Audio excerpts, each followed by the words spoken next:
membuat grup band Raja itu menjadi tercemar, bahkan diboikot. Pemicu band Raja laporkan podcast Dunia Manji, merasa difitnah, berujung diboikot hingga dimaki. Terungkap pemicu band Raja laporkan podcast YouTube Dunia Manji ke Polda Metro Jaya, Jakarta pada Senin 14 Agustus kemarin. Band Raja melaporkan podcast YouTube Dunia Manji atas kasus dugaan pencemaran nama baik. Dikutip dari Kompas.com, pemicu dari laporan tersebut adalah karena band Raja merasa keberatan atas salah satu konten podcast yang diunggah oleh YouTube Dunia Manji. Dalam podcast Dunia Manji tersebut, Anji membahas tentang band Raja berjudul Tuntut Ian Kasela 20 miliar, pencipta lagu Cinderella akan tempuh jalur hukum, duduk bareng Anji. Video berdurasi 40-45 menit itu diunggah pada 4 Agustus lalu. Saat itu, sosok Ipai mengklaim sebagai pencipta lagu Cinderella. Cinderella merupakan lagu hits dari Raja yang dirilis pada 2004 silam. Ipai menuturkan tentang proses penggarapan lagu Cinderella hingga akhirnya diakui Raja. Tak hanya itu, Ipai juga menjelaskan Ian Kasela tak meminta izin kepadanya dan merilis Cinderella.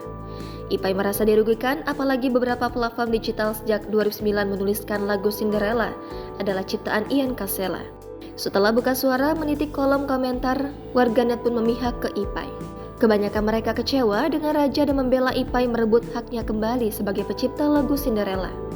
Band Raja yang mengetahui hal tersebut lantas menyebut konten di podcast Dunia Manji itu berbicara bukan berdasarkan fakta dan tidak ada data yang valid.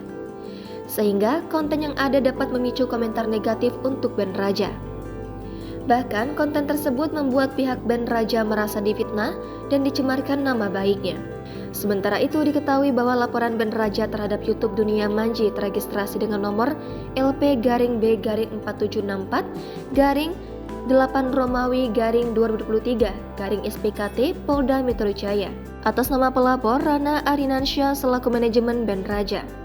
Dalam surat laporan, pengelola akun YouTube Dunia Manji dijerat pasal 27 ayat 3 Jungto pasal 45 ayat 3 Undang-Undang Nomor 19 Tahun 2016 tentang perubahan atas Undang-Undang Nomor 11 Tahun 2008 tentang ITE. Sunan Kalijaga menilai dampak dari konten tersebut membuat nama baik kliennya kini buruk. Bahkan Raja mendapat hinaan dari masyarakat. Ya, berdasarkan surat kuasa, kami melaporkan adanya dugaan pencemaran nama baik melalui salah satu akun YouTube yang menyebabkan membuat grup band Raja itu menjadi tercemar, bahkan diboikot, bahkan dihina, dimaki oleh masyarakat yang tidak tahu apa sih sebenarnya yang terjadi.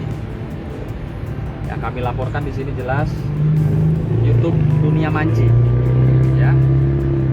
Melaporkan YouTube Dunia Manji karena dari sinilah asal muasal atau pangkalnya kegaduhan terjadi yang menyebabkan klien kami band Raja itu diboikot, ya, yang merugikan, dan band Raja juga mendapatkan cacian atau makian, bahkan yang sadisnya sampai ada yang bilang Raja itu raja maling.